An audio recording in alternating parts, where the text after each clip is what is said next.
All right, hello, gentlemen. I'm here with Peter Lavelle, host of RT's Crosstalk in Moscow, and the Oracle of London, Mr. Alexander Mercouris in London. Guys, let's talk a little bit about Russia, but not the modern day Russia, not the Russia of Vladimir Putin. Let's talk about Russia circa 1990s.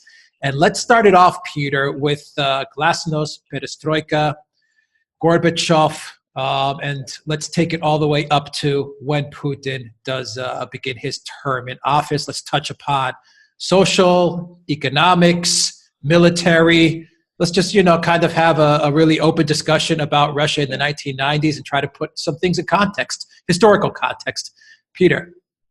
Yeah, well, let's take it to the waning years of the Soviet Union when Mikhail Gorbachev became first party secretary, or general secretary, excuse me. He was essentially given a Soviet Union that was with very fatal flaws, that if he didn't try to address the economy and certain political issues, particularly nationalism in the regions, and when I say regions now, I mean there are countries now, he tried to fix a lot of things simultaneously and failed on every single account. And this is what made him, though that didn't endear him to the Russian people later, it continues to endear himself to the West, which sees Gorbachev as a great hero, even a Democrat with a small d.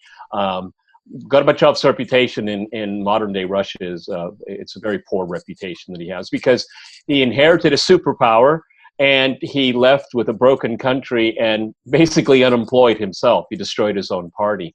What he tried to do, and Stephen Cohen and I have this long-going debate, and I obviously have enormous respect for Stephen Cohen, but he's a big fan of Gorbachev, and he believes that Gorbachev could have reformed the Communist Party. I do not.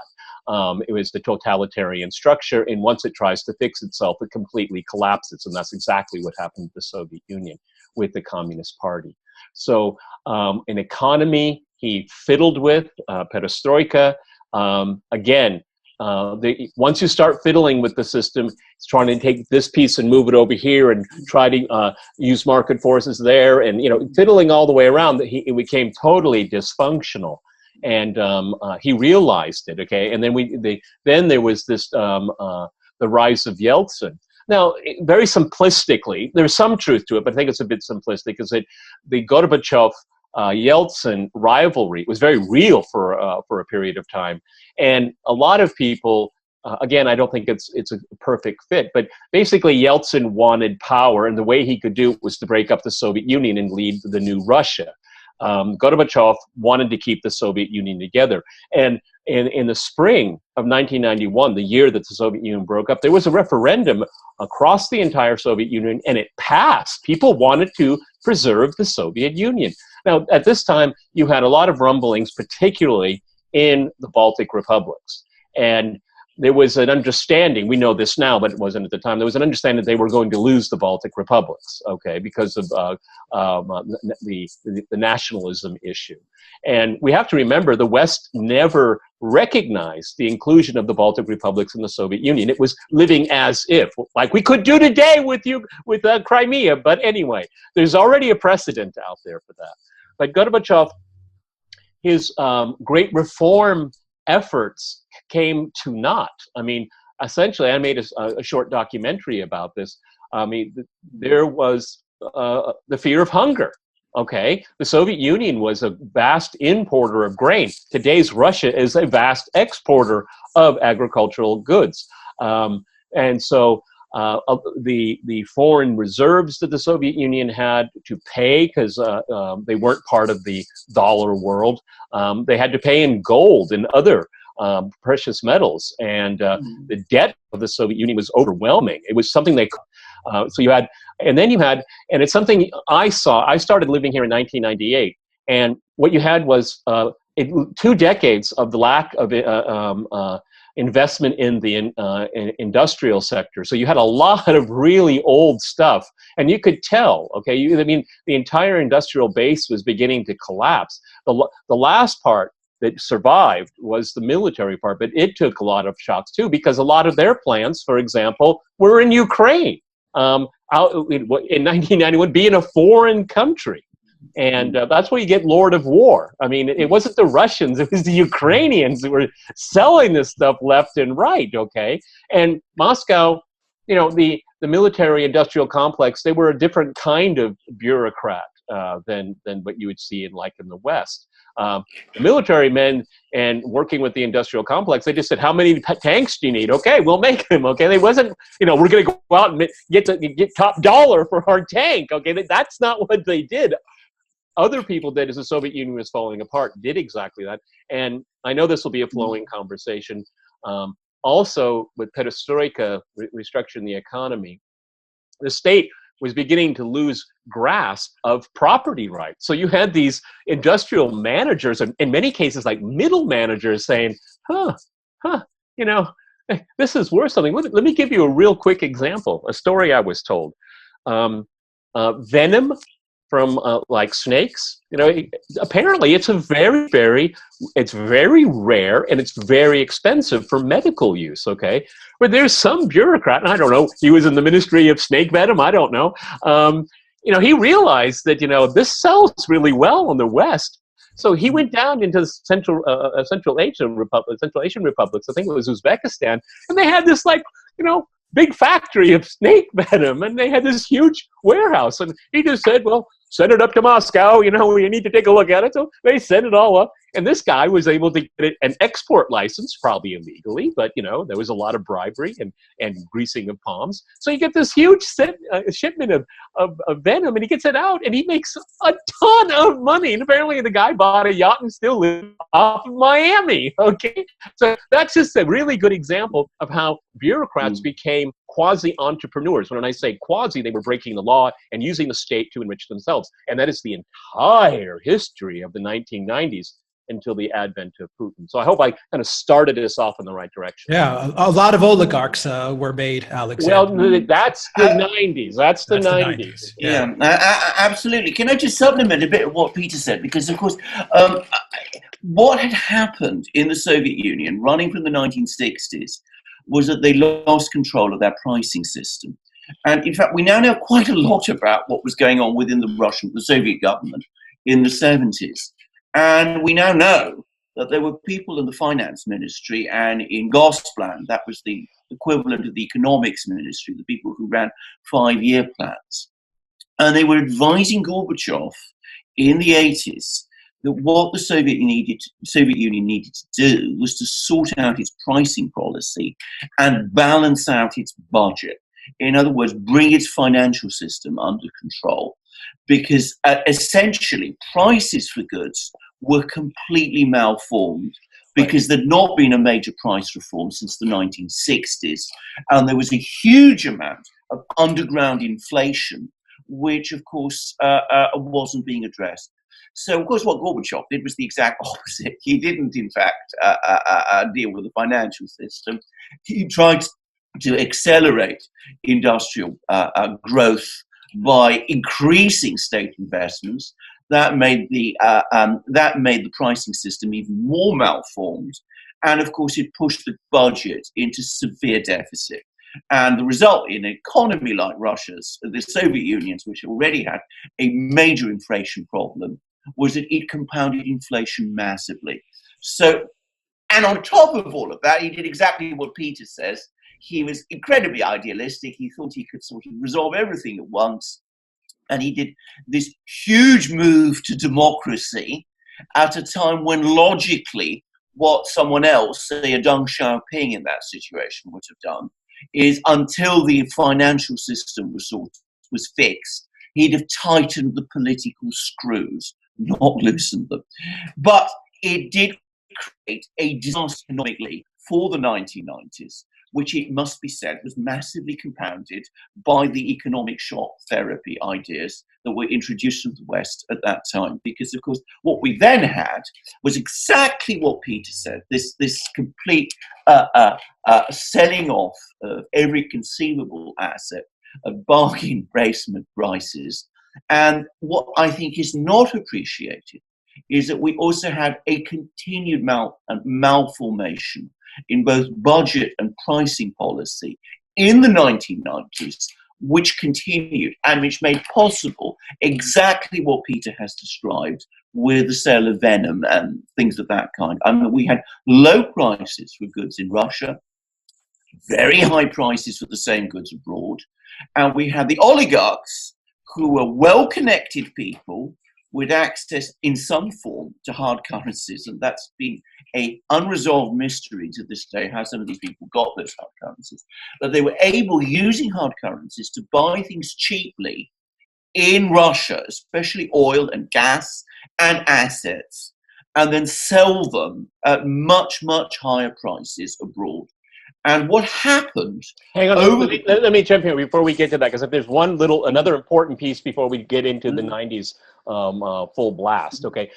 There was a nationalities problem, again, going back to the 1960s, where there was a move to allow the constituent republics to go more native, as it were. Okay, so when you look at the stans, and what that was, it was to address the nationalities issue, to give more legitimacy to the Communist Party if they were people from the region instead of people sent from Moscow.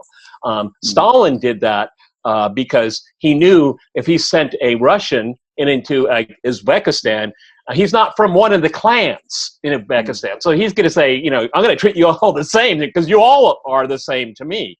But then in the 60s, that policy changed because they wanted to keep the rest of the feelings down. But what that did was, again, good intentions turned into a disaster. I'll give you an example of Uzbekistan, because I had a good friend of mine in graduate school that did his doctoral dissertation on the cotton production of Soviet Uzbekistan. And essentially, there was money invested into all of the constituent parts of the Soviet Union, Soviet republics. And the center, Moscow, just lost complete control of it. I mean, they gave the money, and then because of all this pricing fixing and fiddling, they had really no idea what the value of the cotton was. Okay, and so you know what the Uzbek communist elites would do is they essentially just pocketed all the money and themselves found ways to turn that money, buy things, and then to sell it to generate hard currency. And so the Moscow lost control of the Soviet republics in many ways. Now, and during the referendum in spring of '91, the overwhelmingly the Central Asian republics voted yes to stay in the Soviet Union because it was a real boon for them. Moscow doesn't know what we're doing, and we're cheating them blind. And on top of it, if you look at the Baltic republics, you look at like Georgia, for Azerbaijan, they lived better than Russians did because they were completely subsidized by the center. You know, and then that was a time when people would go take a flight to Tbilisi and with an empty suitcase and fill it up with oranges and bring it back to Moscow and sell the oranges because they weren't in the stores, sell it for on the black market. Okay. And all of whatever you had, if you had wine, if you had meat, if you had, whatever you had in excess in your constituent Soviet republic, you just sent it up to Moscow because there was nothing in Moscow. And that you had this huge gray and black economy, okay? And how did the oligarchs do it? Well, Western banks helped them out a lot. They set up a place called Cyprus helped a big deal as well. Once you learned how the SWIFT system worked, you had to find ways to change your goods, maybe into other goods, and then into goods again, and then you could sell it, okay? These people were smart, okay? They were devious, and they were under no law. And a lot of people in the state bureaucracy did this too. We can talk about the cost and people that Berezovsky and people like that, but there were a lot of other people doing exactly the same thing. But they stayed below the radar. They didn't flash their money like so many of them later would do and pay a pretty high penalty. Khodorkovsky is a very good example. So this is kind of the preamble of how we got into Yeltsin. Basically agreeing with Jeffrey Sachs's ideas of shock therapy, because Russia got all the shock and it got no therapy, all right? And his idea, and I actually have a lot of respect for him now for what he says, but not what he said then. He said to Yeltsin, sell off the family jewels and, you know, restructure everything else. That was a mistake. Restructure everything else and keep the family jewels, because that way you can finance your redoing your infrastructure and new investment in new technologies. And so what the advice given to Yeltsin was the worst possible advice. Okay. And to this day, and this will be a theme that we'll bring up not only in this video, because I think we're going to be talking about different variations of the 1990s. It's a fascinating topic, is that these are the time of troubles. It's 2019 that we're doing this now. The 1990s for millions and millions of Russians was yesterday. Okay? Absolutely. And then you have to remember, I'm paraphrasing here, Vladimir Putin said the end of the Soviet Union was the biggest catastrophe of the 20th century. Keep reading the rest of that speech. It was a catastrophe for Russian people, tens of millions of them, now on the other side of an international border, an issue that we're dealing with to this day. Ukraine, for example. There are human rights violations of ethnic Russians in the Baltic republics, okay? The only real republic where the Russians have gotten a square deal after the Soviet Union is Kazakhstan, which seems to be fine, all right? But, you know, this is a catastrophe of unbelievable magnitude. I had a girlfriend when I first came here, and her father died of a nervous breakdown because he worked in an archive, and he was an archivist, and he got paid a basic wage. He liked to read books. He's a brainy guy. And then the Soviet Union comes to an end, and he worked in a state archive, and people were stealing the archive to sell to foreigners. And I mean, for him, it was just a world he could not recognize what was going on. And he died of a nervous breakdown because he simply could not, the world he had lived in all his life had disappeared, and everything about it. And it wasn't, the new Russia was not a place that he wanted to live. So the death rate was soared, because you have this Jeffrey Sachs restructuring, people lost their jobs, you have high inflation, there are few goods, everything is falling apart, okay? And everything... Go ahead, jump in. No, and everything is for sale, as I very well remember when I was there. I mean, when I say everything, I mean people were for sale in ways that I've never seen in any other country. Alexander, Peter mentioned crown jewels and of the Soviet Union. One of those crown jewels, maybe not of industry, but one of those crown jewels was the military-industrial complex. Obviously, absolutely. Nuclear weapons, and they had a lot of nuclear weapons, and they remained to have the Soviet Union really had a huge stockpile, and those nuclear weapons ended up in Russia's hands. Take us into that a little bit.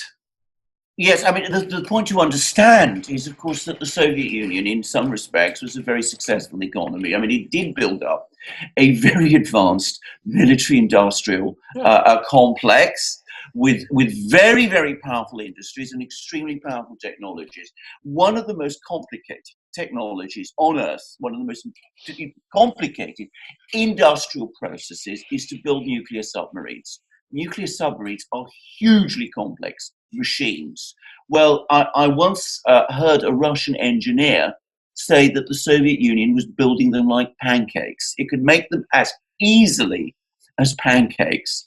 And that's what they were doing. They were churning out this stuff. And they developed this extremely advanced industries in building nuclear weapons. They had a very advanced rocket industry, which means very advanced chemical industry, because, of course, rockets rely on chemicals to provide the propellants. They had a very, very advanced gas turbine industry to provide aircraft engines for their fighter jets. They were on civil sciences.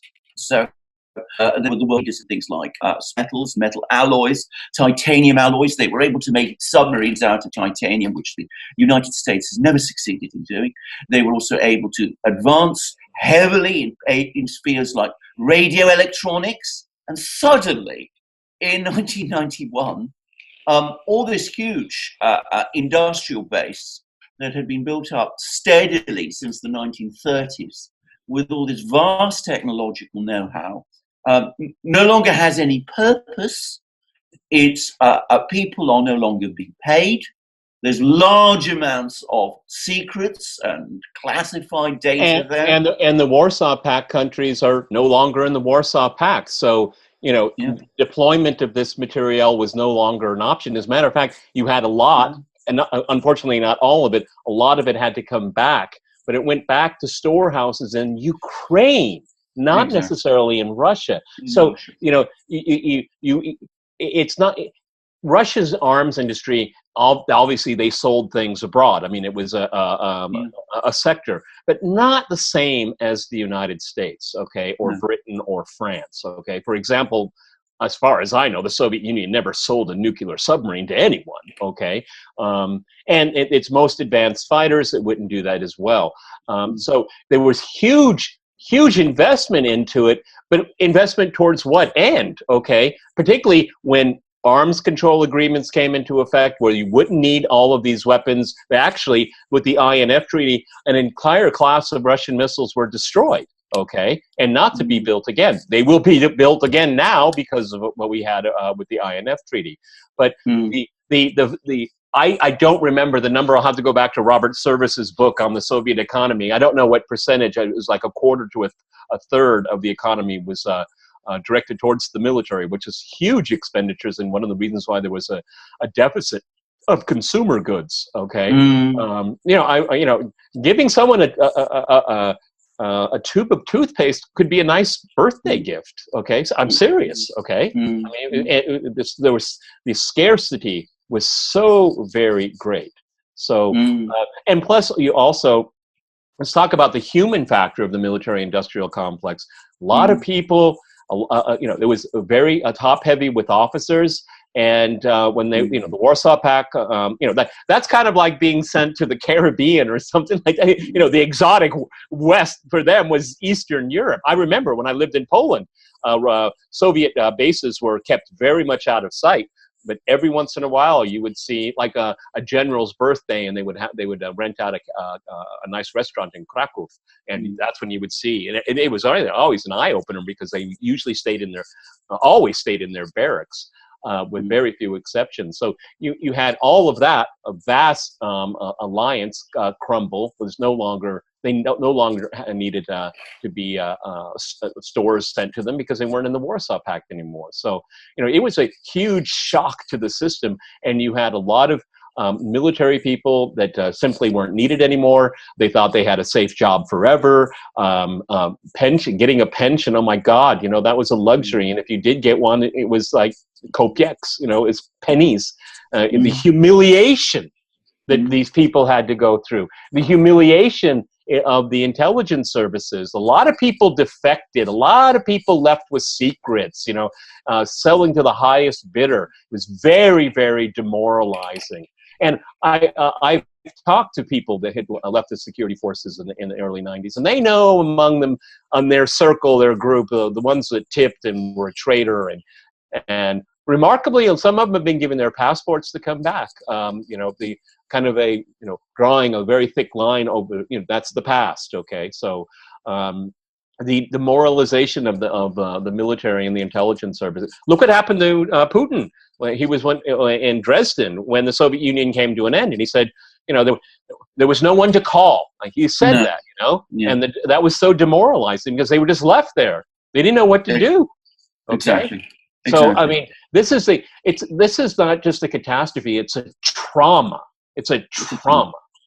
How close did things get, Alexander, to really falling apart for Russia? And they were very badly falling apart.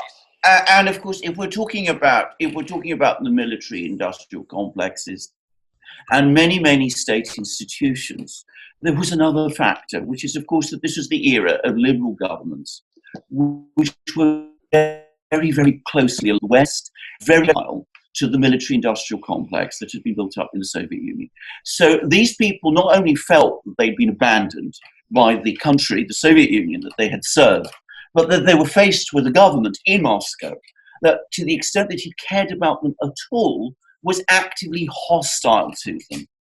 And this is the era when the United States, which is of course very conscious of the fact that the Soviet Union had this enormous military and technological and scientific capacity, concerns to prevent that ever being reconstituted and reused again in a way that might challenge the United States, was very actively involved in sending its people across Russia with the support of the government in Moscow at that time, in order to find out what had been going on, learn all the various technologies and secrets that had been operating there, dismantle to the extent that it could these industries, what was left of them after this time, and take some of these technologies back with it to the United States. So to give one example, the F-35 fighter jet, it comes in one particular variant which uses short takeoff vertical landing technology. And that is based on research that was done in the Soviet Union at that time by the Yakovlev Design Bureau for the Soviet military. So the United States took all of that, tried to destroy it to the extent that it could, had help from the liberal governments of the 1990s in doing all of that. And as I said, there was definitely, I think, a genuine agenda to break up the Russian power so that it would never come back again. Let me give another example. In the I guess it was the early 2000s. It was before Bush pulled out of the ABM treaty. I knew an American that was part of an inspection team that would look at some of these facilities because of these arms control agreements. And I remember we were on a flight once, and so we had quite a few hours to talk. And he said, you know, the Soviets came up with some very interesting, very sophisticated technology that we hadn't even thought of. And, you know, and of course, his mandate was to kind of poke around. And he kept trying to say, but how did you do this here? And of course, they said, well, you can look at it, but we don't have to tell you how it works, okay? And he was really quite impressed. And you have to remember, this is the time of triumphalism, that the U.S. had won, the Soviet Union was vanquished, you know. But here was someone on the ground that looked, you know, beyond the propaganda headlines, and he said, "Wow, this is something else here." And of course, you know, it's good that it's falling apart, because we would have to confront that one day. Well, they're confronting it now, okay, because of botched negotiating over arms control. So, you know, this is a very, very fluid time. And Absolutely. there's a great sense of betrayal all the way around. All around. I mean, with all the cynicism and demoralization that goes with that. And that brings up Chechnya, you know, that they became restive. And I can remember, and I still think you can find it on YouTube, in the first Chechen conflict, where you would have ABC News following these guys. You know, they're the freedom fighters. You know, yeah, these are like Solzhenitsyn with a Kalashnikov. That's how they like to describe them. Okay, and it was actively how close. Your question, Alex, was for how close did it get to breaking up? It was close, absolutely, close. Because the Chechnya would have been the test run, exactly. And then you go to Dagestan, and then you go further, and you start breaking up the constituent parts of the Russian Federation. And it wasn't accidental. It wasn't for freedom. It wasn't for democracy. Very intentional. And a little bit later, you have Madeleine Albright come out. You know, well, Russia should share Siberia in its resources for the world. Okay. Break up the Soviet Union, then break up Russia. The whole Brzezinski, paradigm. So these are. And then you have a president of the Russian Federation that just he's a complete dereliction of duty as president. Remember, there was ridiculous videos, those clips, with Clinton backslapping like he was a nice guy. Okay, and Russians were very ashamed of that. And Yeltsin. Now we can talk about the rise of the oligarchs. I mean, to get reelected, he got American help. They made a film about it. Saving Boris. Okay, and all that Russian meddling in America later. It was on the cover of Time. And I was living in Poland, and I was on a Fulbright scholarship. And I was invited to the American embassy by an attaché there. And it was right after the election. And he told me, because I remember it was the only place in Warsaw you could get a decent hamburger. And it was in the Embassy Club. And he openly told me, he said, we threw that election for him. We threw it. It's a completely fraudulent election. He was so proud of it, too, that they will pull it out. And for domestic support and for financing, he sold off for a song some of the major assets in the oil and gas, in minerals, licensing, all kinds of things, just so he could serve a second term. And that's when you had the rise of the oligarchs. And Absolutely. they were very, very arrogant. And unlike the previous period when the Soviet Union was falling apart, they liked to flash their money around big time. And Alexander Mercouris is absolutely right. When I started living here at the end of 97, early 98, it was Russia had a very low moral standard. Basically, it really was kind of gangsters and prostitutes, okay? And you could tell by looking at a person's face if they were on one side or the other of the collapse. Did they make some money? Did they get? Did they profit from it? Because the vast majority didn't. I remember all three of us had a guest in Moscow, and we were going down the main drag of Tverskaya, and I said, when I first moved here, all of these buildings were black of soot and trash and litter everywhere, and these ugly, ugly, ubiquitous kiosks all along the street selling trinkets. It was really, really depressing, really depressing. And when that article came out, what was it in? Oh, what magazine was it? Russia is Finished. I don't remember what publication it came out. You would have a good reason to believe it was. Looking at that, Foreign Affairs, I think. No. It was more of a like Vanity Fair or something like that. Okay, but anyway, Russia was on its knees. And the thing is that you had this new elite class, displaced bureaucrats that were in many cases incompetent, didn't understand how to deal with change. And this new class, they served their own personal interests and eventually Western interests. So, because they wanted to be part of the club. Remember Hodorkovsky wanted to look like Steve Jobs in the turtleneck and all of that. They were the saviors of. They were like the American titans of the late 19th century.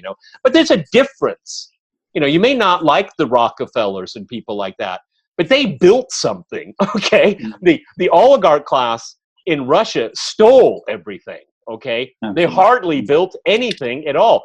You know what? All three of us and anyone virtually watching this video can pull oil out of the ground. It's not that hard, okay? And then what you do, you get the SWIFT account set up in London, get in bed with New York bankers and Wall Street, and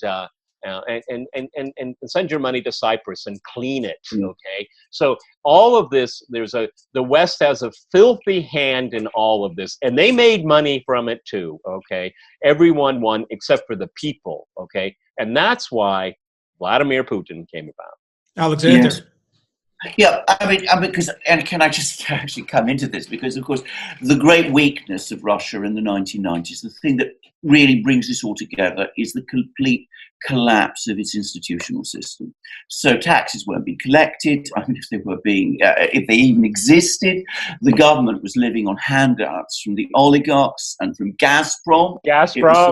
Absolutely, which was itself in the 1990s a very different institution from the one we have today. I mean, it was basically a law unto itself. The president, Boris Yeltsin, was basically no longer governing because he was either drunk or demoralized most of the time. Or being advised by the likes of Berezovsky.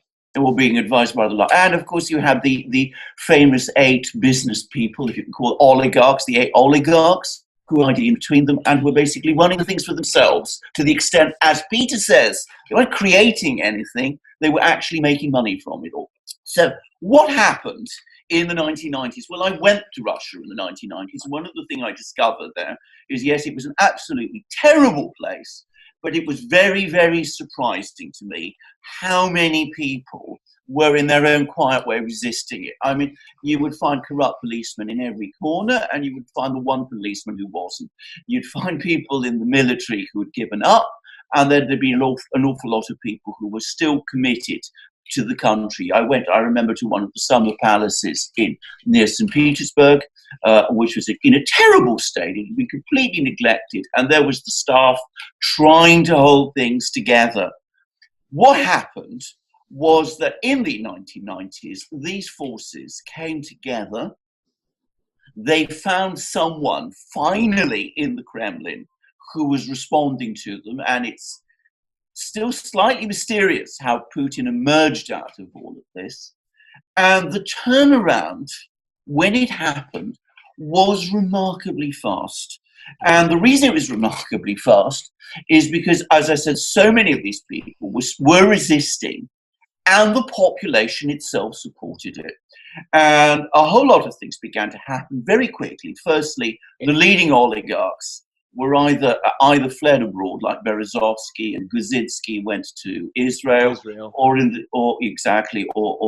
London, which is of course the other great boldhold of these people. Abramovich was exactly the other great boldhold of these people. Or in the case of Khodorkovsky, to everybody's astonishment, were arrested. The military somehow managed to scrape something together and get Chechnya under control. And, we should be very clear about what happened in the Caucasus. That was, as Peter rightly says, a deliberate attempt to destabilize Russia from the south. There were lots of people involved in all of that activity, and that has not yet been fully documented, but one day, yeah, well, the American Committee on the Freedom of Chechnya, whatever the name was, who was on the board? Brzezinski was on the board. Okay. Well, just speaking about the advent of Putin, I think it's really important is that you always see in Western media Vladimir Putin, former head of KGB. He never was head of the KGB. Okay, he was an officer in it. Okay, you never hear George H. Bush, former head of the CIA. Okay, obvious double standard. You have to remember, to become an officer in the KGB, you were the best of the best. Okay, they only took the best, and so you had a sense. I think we'd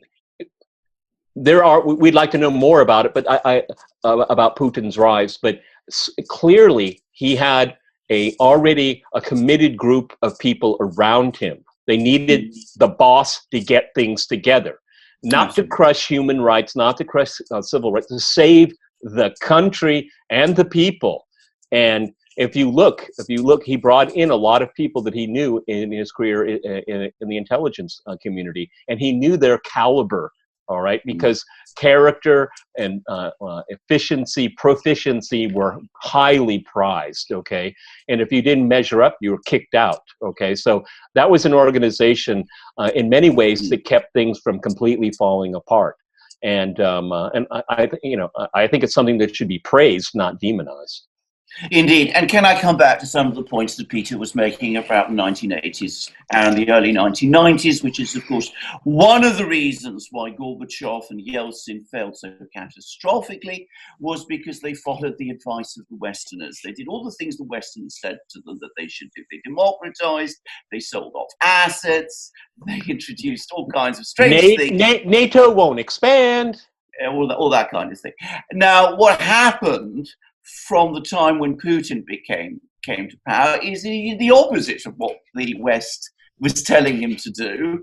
He reintroduced what is called in Russia a vertical of power. That is to say, he sent some of these people Peter was talking about, intelligence officials and whatever. He fanned them out across the country, put them in positions of authority by creating federal districts. He also carried out a major revision of the tax system. And of course, he also managed to regain control of the country's major assets, the ones that were still generating some money in the early 2000s, which was the energy complex. And as a result, What started to happen in the early 2000s is that Russia finally began to have money. The government at last had money to spend and was able to enforce its decisions across the whole country. That is, for me, the key to Putin's ultimate success. And if you want to understand what has been happening in Russia since Putin came to power, more than anything else, he has been an institution builder. He has been steadily developing the constitutional and administrative structures that any state needs if it is to function properly. So we have a proper tax inspectorate, we've had a major overhaul of the court system, we've had a major police reform, we've had major institutions created at the center, like the State Council and the National Security Council. They may have existed in some kind of vestigial or embryonic form in the 1990s, but it is Putin who's given them structure, an organization, or it is during the Putin era that they have acquired it. And what we have experienced in Russia is essentially the return of the state. It is a return of the state power. And that is, of course, exactly the opposite of what Westerners have been saying, which is that, on the contrary, Russia should continue to weaken the state because supposedly it is the state that stands in the way. One of the very, very important things too is that during the Yeltsin era, we saw in the far-flung regions governors starting to operate a foreign policy. That means the end of your sovereign state, okay? Because you have other actors that are technically underneath you, subordinates, making sovereign decisions, and that was a really big danger. And that's one of the reasons, as Alexander Makiris rightly points out, that as he started sending out his own people saying, the boss makes the decisions, we implement his decisions, okay? No more flirting with creating trade deals without Moscow's permission, and they knew that was the path to dissolution. And so that was put.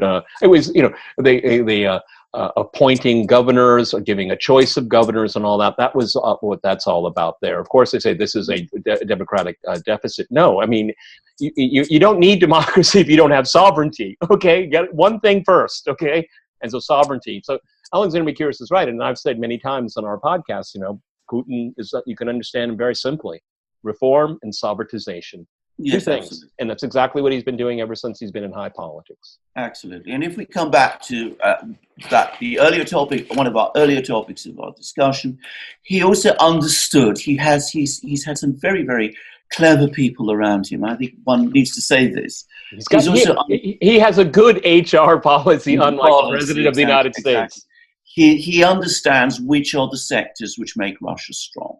So if we're talking about the military-industrial complex, which was ransacked during the 1990s, we have seen its extraordinary revival since, and he's achieved something which, of course, the Soviet Union never did, is that he's managed to distribute some of its qualities to the rest of the economy. He's also done something else which the Soviet Union never did, which is he's also managed to sort out that crisis in the pricing system and in the budgetary policy, which was so instrumental in setting the scene for the crisis of the 1980s and 1990s. So when people ask, why does Russia run such a tight budget? Why does it save so fanatical tightness? It's amazing. Exactly. Why does it pursue such extremely tight monetary policies? One has to remember always that Putin, the government, the people who run the central bank, these people remember what happened, and they are absolutely brilliant. They will never go down that particular road that led to that disaster that began in the 1960s, as I said, when the government lost control of its budget and of its pricing policies. They will make absolutely sure that never happens. And they will have, what they're doing too, in tandem to everything that Alexander Mikira said, is cracking down on corruption. Okay, which is unfortunately has a long history in Russia. They've made the number of arrests continue, the trials, and high officials included, okay? High officials included. And that's, first of all, sets a precedent. And what they've done is that they've gone from the bottom up, okay? I have not heard in years anyone being forced to pay a bribe to a police officer. Correct. I'm sure it still happens, but it's not people don't go to work and say, because they were called gai, the gai, got 500 rubles out of me. I don't hear that anymore at all. Okay. No. When I first, as a matter of fact, what the police have done is try to really put on a good, positive social face and to be seen as someone you can turn to, and that instead of someone like in the 1990s to be afraid of. Okay, I had a couple of run-ins with the police when they noticed I was a foreigner, and they fleeced me. They wanted money. I mean, that's unthinkable now. All right, and so what it is it goes. A lawyer explained to me. There was a concept of telephone justice. Meaning, if someone got in trouble, they could, call a connection, a friend, or somehow someone in power, and they would call to the judge and say, let him off. Okay, it still happens, but it's getting higher and higher, and it gets more and more expensive, prohibitively expensive. When it was before, it was really easy. You could, he's a good guy, leave him alone. No, I mean now it's moving it up where if you're going to be corrupt, you're going to take huge risks. See, and that's how you deal with corruption. You make the risk so high that there's no incentive anymore to do it. I'm not saying there isn't any corruption. I'm saying they've been dealing with it. It's one of the hardest things for a country to tackle with. It's anywhere in the world. Okay, I mean, the same thing in the United States when you had these crime families, the Godfather type, and that was all the way into the 50s and the 60s, okay, until there was a concerted effort to really crack down on it in the 1970s. Russia's essentially followed the same path. Yes, can I just actually say something? Because I mean, Peter's right. I mean, when I went to Russia in the 1990s, corruption was absolutely everywhere. I mean, Peter talks about the police. I had exactly the same experience. I mean, I was shaken down by the police, I remember, at that time. And, I was just there as a tourist. It was quite bizarre, actually, and very weird to experience. It was like something out of a film. Yeah. And you'd go to places like the Arbat, and I mean, it was just that's one place I got hit too.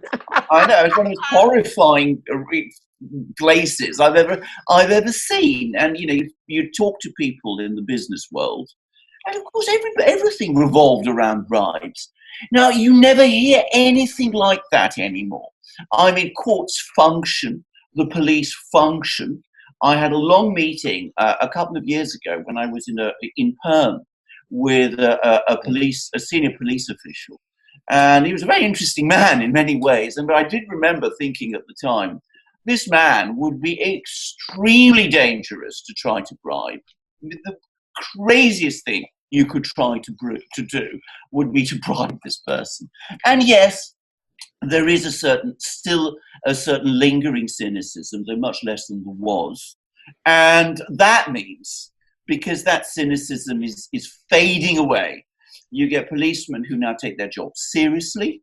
You take courts and judges who take their job seriously. But the military takes having said that, I think it was about this time last year in the east of Russia, there was a shopping mall. There was a fire in a theater, and because of the lack of attention to security, the doors of the theater wouldn't open, and a lot of children died. They actually were calling their parents saying, "We can't get out," and they died of smoke inhalation.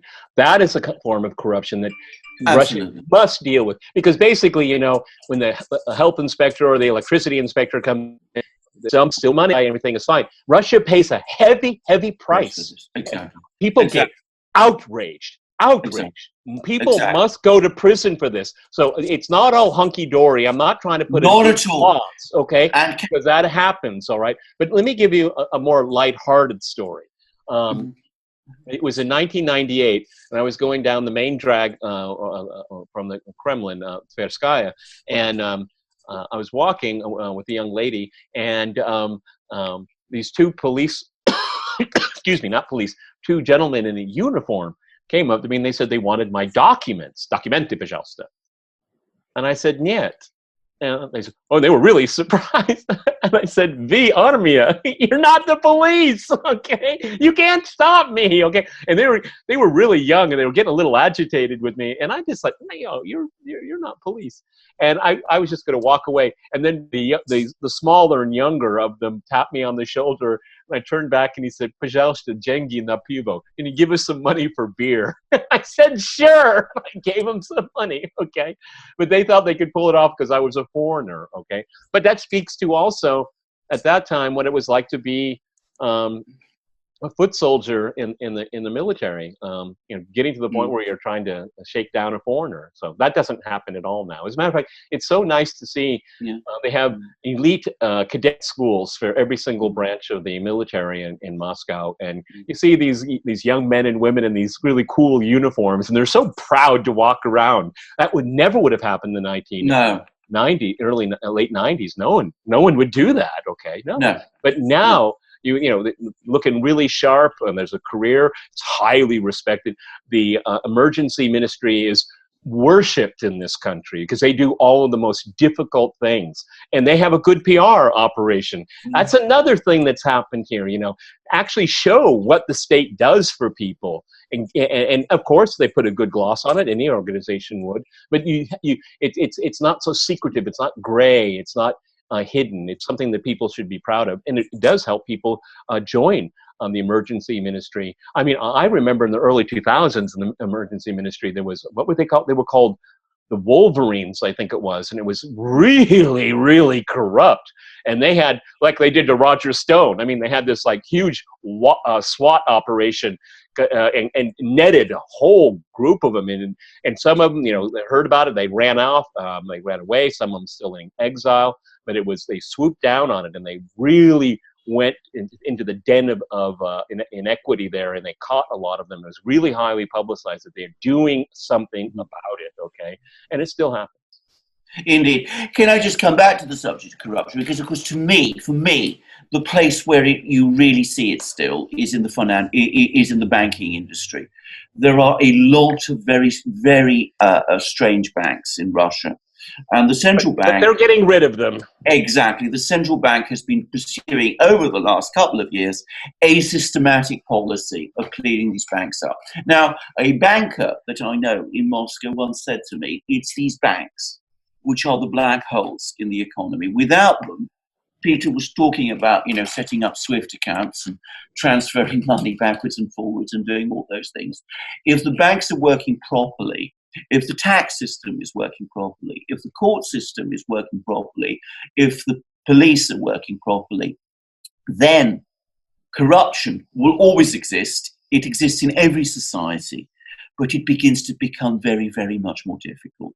And I think that more important, actually, than the very high-profile arrests, which do happen. I mean, we've just heard about a member of the Duma, one of the Russian parliament has just been arrested from the Northern Caucasus, who was involved in all kinds of dodgy activities involving the gas industry in the Northern Caucasus. And he was also apparently implicated in some murders. But more than these high-profile arrests, it's gradually creating a culture across the entire country where corruption isn't really acceptable anymore, and where things like nor necessary, so that you don't have situations where people are not provided with safe exits. So that they can't escape from fires. I have to say, a couple of years ago, again, I come back to that trip to Perm, I was very surprised how little actual corruption there was there. And I spoke to many people in the business community, and they all told me the same thing, that they consider that the way it's talked about in the West is greatly exaggerated. There are problems in Perm and in the regions. The local governments are still not very efficient, and that's putting it mildly, and don't really understand very much about what business people are trying to do. But it's no longer the kind of kleptocracy that it was in the 1990s, or which, if you read the New York Times and the Guardian, you might still think it is. It isn't like that at all. You know, I was told recently, periodically at our team, we have a fire drill to make sure all the systems are working and everything. I'm exempt from it because I have to stay at work. I stay inside the building. I used to always joke that all the employees would go in the courtyard. I say, these are people we don't need, okay? Because I make the programming. I was told that the city authorities made actually a kind of short documentary film about RT's fire standards, and uses it as a training manual for other institutions that show how to do it right and efficiently. So, you know, even that, you know, something that I never would have thought would happen is happening. Okay, I like how Alexander Mercouris put it. There's a growing consciousness about it, and that's good. Yeah. A very, very big evolution from the 1990s up to today. It's a different country. It's very difficult to explain how. But, you know, if you go to Moscow now, I mean, some of the buildings are the same. But the city looks completely different. I mean, it's clean in ways that it wasn't clean. People are, I mean, there aren't these awful kiosks that you used to see everywhere, which Peter mentioned. I hate them. Absolutely. I mean, you know, you weren't taking your life in your hands when you tried to cross the road, because, of course, nobody was paying any regards to traffic controls in those days, and you just bought your driving license if you wanted one. So you can actually cross a road now without, you know, risk being killed. I remember a few years ago, crossing, you know, the Russian equivalent of a sort of a pedestrian crossing in Moscow, and noticing with astonishment that the cars had stopped to let me cross.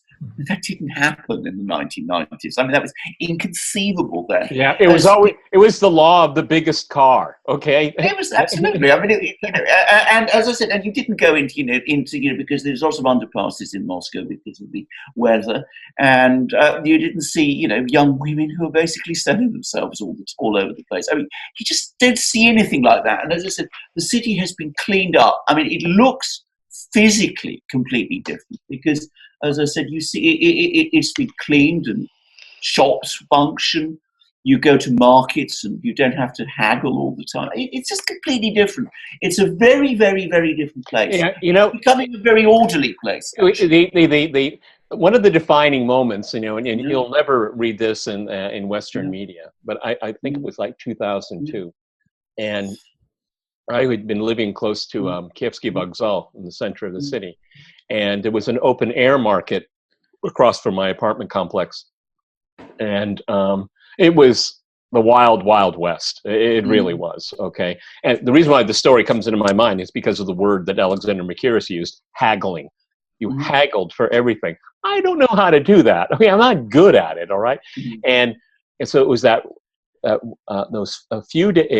the course of a few days, there was a huge change. They were tax inspectors were out in force, like an army. And if you didn't have a VAT register, you were closed, okay? And they would say, we're coming back tomorrow. And then we're going to come back the next day and the next day. And if you don't have a VAT register, a receipt that you make for the customer and a receipt that you save yourself to pay taxes, everything changed. Now, out of habit, you can't leave until they give you a receipt. Okay, here's your receipt. Okay, I have a record of it. You have a record of it.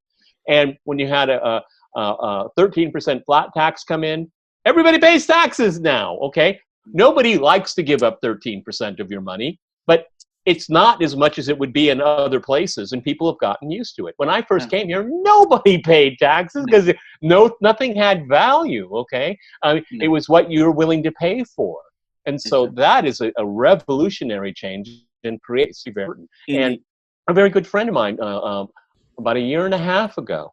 I think you guys were both in Moscow at the time. my friend Marina, she has a real estate company. And she told me, it was like, she said, after being in business 4 years, now I'm completely legal with the tax people. And she said, it's such a good feeling, okay? Because she said, I was a small business, I wasn't that much money, and you could be under the radar. And she started getting bigger, and she thought, she wants to protect this. And she got a tax lawyer, everything done back, and basically told the authorities, and they said, cool, as long as you give us some money, we'll forgive you for all that. Don't worry about it. Very understanding. So it's a change of mentality as well, okay? And like the change of mentality of expecting quality for your money. That wasn't here when I first moved here at all. And it's and basically is the creation of the middle class, and that is the result of Putin, okay? The irony of ironies is that his most outspoken critics are in the middle class that he created. Interesting. Alexander, you want to finish it up on just one last point. Just one very last point, which is, of course, to add to what Peter says, I mean, the cleanup in the banking system. Yep. Because once upon a time, if you put your money in a bank in Moscow, you had no certainty that it would be there the following day. I mean, that isn't the case anymore. I mean, we talked about the major problems with some private banks, which are cleaned up. But the state banks, Sberbank especially, which is the National Savings Bank, which is the major bank, which most people in Russia put their savings in, it is as safe as houses. It is very strong, and it is extremely well run. And, one used to hear this expression that Russians used to say about how they longed to live in a normal country. And it's becoming much more normal. People are living longer, they're drinking less if they're men, they have steady jobs, they pay their taxes. They're not afraid. I mean, one of the other things, I don't know whether Peter remembers. And the family has made a comeback. Absolutely, and absolutely. I mean, there wasn't all the bed hopping that used to happen, which is really quite extraordinary in some ways. But the other thing, I'm sure Peter remembers this, how every winter, when it used to thaw, they used to find the bodies that were hidden under the snow. I never saw this myself, but I heard about it. And of course, all that's just gone. And of course, when people... Alex, in newspapers, in dailies, they would be want ads, a hired gun. I'm a hired gun, contact me at this number. I mean, an assassin. Seriously. I mean, you look at the back issues of The Exile, it's a satirical newspaper, but it had some really interesting stories, okay? True stories. And they had something called, what was it? I'm trying to remember the term. But what it was is it was basically criminal reports that in local media, and they would translate it into English. And these are horrific stories. And people bought the magazine just to read that section. And it was startling, but it was kind of ghoulish, but you really wanted to know. Death porn, that's what it was called, the death porn section. Okay. Absolutely. And these true stories of people being hired, bizarre murders and all of that. It doesn't, I'm sure that there are strange people everywhere in the world, including in Russia, but it was so rampant, so common, it was so understood, it was there. It really was a society that was really quite ill. Okay. Absolutely. And it's normalizing. And of course, the extraordinary thing, and this is perhaps my last big point, is that, of course, as it got weirder and madder and crazier and more horrible in the 1990s, people in the West were happier and happier. And they were talking about what a good thing it all was. And of course, as it steadily normalized and become more orderly and more lawful, and I have to say more democratic, because a society such as the one that existed in the 1990s cannot be described as democratic in any conceivable sense. How do you hold oligarchs to account? You can't. I mean, as it's become more democratic, the extraordinary thing for me, and the very sad and depressing thing, is the people in the West, the governments of the West, have become less and less happy. And I think if you want to understand why attitudes to the West in Russia have changed so radically. It's also because I think a lot of Russians, who back in the 1980s, when the Gorbachev era that Peter was talking about, exactly, they hankered for the West, for all the things the West had to offer, and for good relations with the West. And again, you don't see that in Russia to anything like the same degree anymore. There are still a few people who talk like that, but they are a diminishing group with every passing year. All right, guys, that was a great discussion on Russia in the 1990s and beyond. And guys, if you like this video, you like the format, you liked how we discussed some of the historical topics, a lot of this does relate to today as well with the INF Treaty and what's going on. So there's a lot of context there. If you like videos like this, let us know in the comment section down below. Also, click on that subscribe button, smash that like button as well, share the channel with everybody you know. It really helps us out a lot.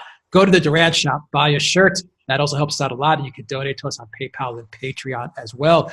Peter Lavelle, host of RT's Crosstalk, thank you very much. And don't worry, we'll go down memory lane again. We'll go down. If you guys really do like formats like this, let us know. We love having conversations like this as well. And Alexander Mercouris, editor-in-chief of the Duran in London. Thank you very much. Till next time, everybody, take care.